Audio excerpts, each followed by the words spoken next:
हर लड़की की कुछ ऐसी ब्यूटी स्ट्रगल्स होती हैं जिसको वो छुप के सह लेती है। कभी ये बॉडी हेयर्स की टेंशन होती है और कभी बॉडी एक्नी, कभी ये रिसीडिंग हेयर लाइन होती है और कभी बेली फैट। लेकिन अहम बात यह है कि आप अकेली नहीं हैं। ये वो मसले हैं जो हर दूसरी लड़की को होते हैं। इसलिए इस वीडियो में आपको डिटेल से बताऊंगी ये मसले क्यों होते हैं, कैसे बढ़ते हैं और इनका हल क्या है। So let's start. Belly fat यानी कि सारा जिस्म मुनासब हो लेकिन बेली अलहदा से आपकी बाहर निकली हो। ऐसा क्यों होता है?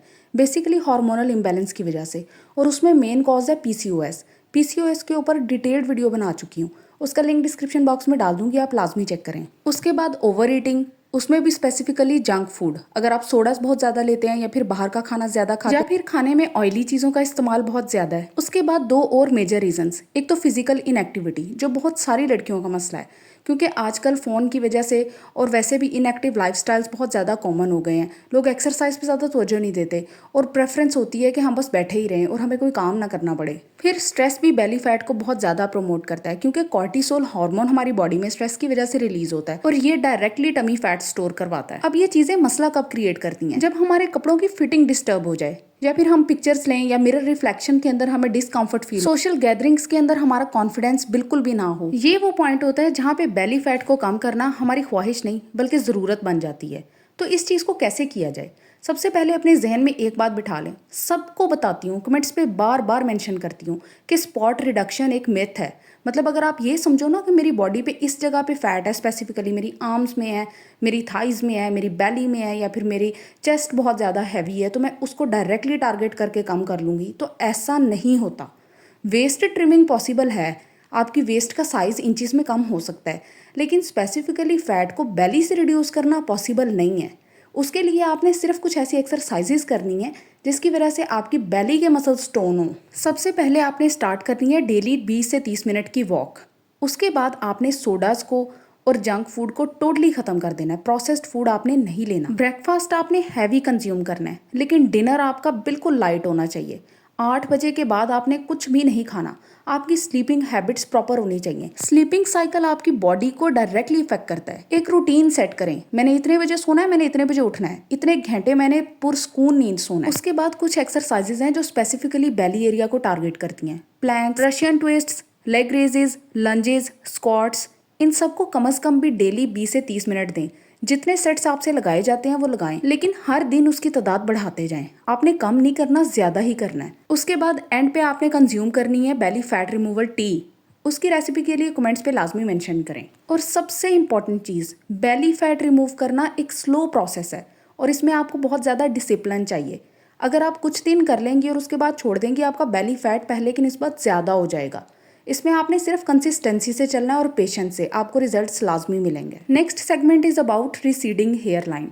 मतलब ये जो आपके माथे के ऊपर हेयर लाइन है ना, यहाँ से बाल पीछे जाना शुरू हो जाते हैं और आपको आगे से गंजपन फील होता है। ऐसा क्यों होता है? ये ज़्यादातर एक्सेसिव हीट स्टाइलिंग की वजह से, जो लोग स्ट्रेटनर बहुत ज़्यादा यूज़ करते हैं और हीट प्रोटेक्टेंट्स नहीं लगाते, या फिर बहुत आप टाइट पोनीटेल्स करते हैं, आपके हेयर स्टाइल्स इस तरह के होते हैं कि आपके बाल आगे की तरफ से खिंच जाते हैं और टूटना शुरू हो जाते हैं, या फिर सेम बेली फैट वाले कॉजेज, स्ट्रेस की वजह से, हार्मोनल इम्बैलेंस की वजह से। अच्छा, इसकी एक वजह विटामिन डी डेफिशिएंसी भी होती है। अगर आपका सनलाइट एक्सपोजर कम है ना, तो आपको उसको इंक्रीज करना चाहिए, या फिर आयरन और जिंक डेफिशिएंसी की वजह से भी। उसके लिए आप अपनी HB चेक करवाएं। इसके लिए मैं आपको एक ही ट्रिक बताऊंगी और इंतहाई पावरफुल है। हो नहीं सकता कि ये काम ना करे, क्योंकि इसका मकसद ही आपके न्यू हेयर्स की ग्रोथ को प्रमोट करना है। वो है रोजमेरी ऑयल। पहले भी बता चुकी हूँ, रोजमेरी ऑयल को आपने कैरियर ऑयल के अंदर डिप करना होता है। अगर आपके बाल ड्राई हैं, फ्रीजी हैं, हाई पोरोसिटी हैं, तो आप कोकोनट ऑयल यूज करो और उसके अंदर फ्यू ड्रॉप्स डाल दो रोजमेरी ऑयल की। उसके बाद जहाँ जहाँ से बाल खत्म हो गए हैं वहाँ पे उसका मसाज करो। ये चीज़ आप डेली किया करो। अच्छा, और सल्फेट फ्री शैम्पूज यूज़ करना। लेकिन यही अगर आपके बाल बहुत ज़्यादा ऑयली हैं, स्कैल्प जल्दी ग्रीजी हो जाती है, लो पोरोसिटी हेयर है, तो फिर आप कोकोनट ऑयल की जगह जोजोबा ऑयल यूज़ करना और उसके अंदर डाल लेना रोजमेरी ऑयल के फ्यू ड्रॉप्स। अच्छा, अगर आपको नहीं पता कि आपके बालों की टाइप क्या है, तो इसके ऊपर डिटेल्ड वीडियो बना चुकी हूँ, उसका लिंक डिस्क्रिप्शन बॉक्स में डाल दूंगी, लाजमी चेक करें। आपको पता चल जाएगा कि आपके बालों की टाइप क्या है और आपने किस तरह से अपने बालों को लेके चलना है। फिर चलते हैं बहुत ही रिक्वेस्टेड टॉपिक के ऊपर, बॉडी हेयर रिमूवल। हर वीडियो के अंदर मैं टॉपिक मेंशन करती हूँ, लेकिन फिर भी आप सबके मुझे कमेंट्स आ रहे होते हैं कि प्लीज़ बॉडी हेयर के ऊपर एक अलहदा से वीडियो बना दें। अब मैं कोशिश करूंगी कि आप तक मैक्सिमम इन्फॉर्मेशन पहुंचा दूँ। ताकि आपकी कोई भी और क्वेरीज ना रहें। एक्चुअली मेरे पास इतने टॉपिक्स होते हैं डिस्कस करने के लिए, लेकिन जब मुझे प्रीवियस टॉपिक्स की रिक्वेस्ट आती रहती हैं, मुझे उन्हीं चीज़ों को रिपीट करना पड़ता है। मैं खुद भी बहुत ज़्यादा इस चीज़ से इरिटेट हो जाती हूँ, क्योंकि मुझे होता है कि मैं न्यू चीज़ों को टारगेट करूँ। अच्छा जनाब, अब बॉडी हेयर्स तो सबके होते हैं, लेकिन कुछ लोगों को जेनेटिक्स की वजह से, जिनकी फैमिलीज में थिक हेयर रन कर रहे होते हैं, या फिर हार्मोनल इम्बैलेंस पीसीओएस की वजह से बॉडी हेयर्स ज़्यादा थिक होते हैं। अब मसला कब बनता है? जब पार्लर विजिट्स हम अफोर्ड ना कर सकें, या फिर हमें ज़्यादा पेन फील होती हो, या फिर जोन से एरियाज दिखाई देते हैं वहाँ पे थिक हेयर ग्रोथ हो, और आप सेल्फ कॉन्शियस फील करना शुरू कर दो। अब इसके लिए हमारे पास 4 मेजर ऑप्शंस हैं। सबसे पहले है वैक्सिंग। इसमें फर्दर 2 टाइप्स हैं, सॉफ्ट वैक्स और हार्ड वैक्स। सॉफ्ट वैक्स में आप स्ट्रिप्स यूज करते हो। सिंपली आपने स्ट्रिप अप्लाई करनी होती है और opposite side of hair direction के आपने उसे खींच लेना होता है। और जो हार्ड वैक्स होती है उसके अंदर आपने पहले उसको हॉट करना होता है, उसके बाद किसी स्टिक या कपड़े की हेल्प से उसे लगाना होता है, और फिर वैसे ही on the opposite direction of hair आपने खींच लेना होता है। आर्म्स के लिए और लेग्स के लिए सॉफ्ट वैक्स ठीक है, लेकिन अंडर आर्म्स के लिए और बिकनी एरिया के लिए या फिर बाकी बॉडी के लिए वहाँ पे हार्ड वैक्स ठीक है। पाकिस्तान में जो कुछ अफोर्डेबल वैक्स ब्रांड्स हैं उसमें वीट की वैक्स स्ट्रिप्स आ जाती हैं, नेयर वैक्स स्ट्रिप्स हैं, इसके अलावा हॉट बीन्स रिवाज के। अब घर बैठे बैठे वैक्स कैसे की जाए? वैक्स स्ट्रिप्स तो मैंने आपको बता दिया। हॉट वैक्स को आपने पहले वार्म कर लेना है। स्किन आपकी क्लीन एंड क्लियर होनी चाहिए, कोई स्वेट ना हो, कोई लोशन मॉइस्चराइजर कुछ भी ना हो। उसके बाद वो जो वार्म वैक्स है आपने उसको हेयर की ग्रोथ की डायरेक्शन में उसको लगा लेना है और ऑपोजिट डायरेक्शन में खींचना है। इस तरह आपकी स्किन बिल्कुल क्लियर हो जाएगी। और एंड पे एलोवेरा जेल का इस्तेमाल लाजमी करें ताकि रेडनेस ना हो और ना ही इरिटेशन और रिचिंग स्टार्ट हो। ये एक पेनफुल प्रोसेस है और सेंसिटिव स्किन के लिए ठीक नहीं है, लेकिन on the other hand skin को स्मूथ बहुत ज़्यादा कर देता है, एक्सफोलिएट भी करता है, और इसकी वजह से ना हेयर ग्रोथ काफ़ी देर बाद होती है।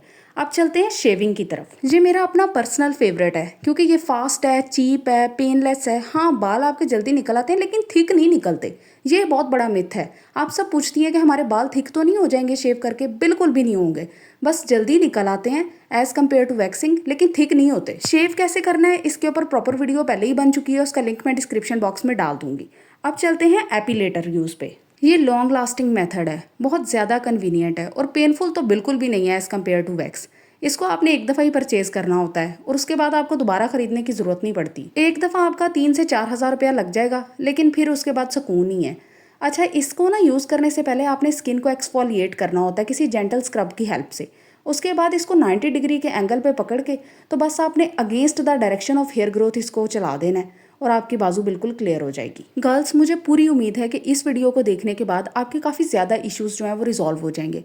लेकिन एक बात याद रखें, कॉन्फिडेंस इंसान के अपने अंदर होता है। अगर आप हर चीज़ ज़ाहरी खूबसूरती को समझ लोगे ना, फिर आप जिंदगी में कभी भी पूरा एतमाद नहीं हो सकते।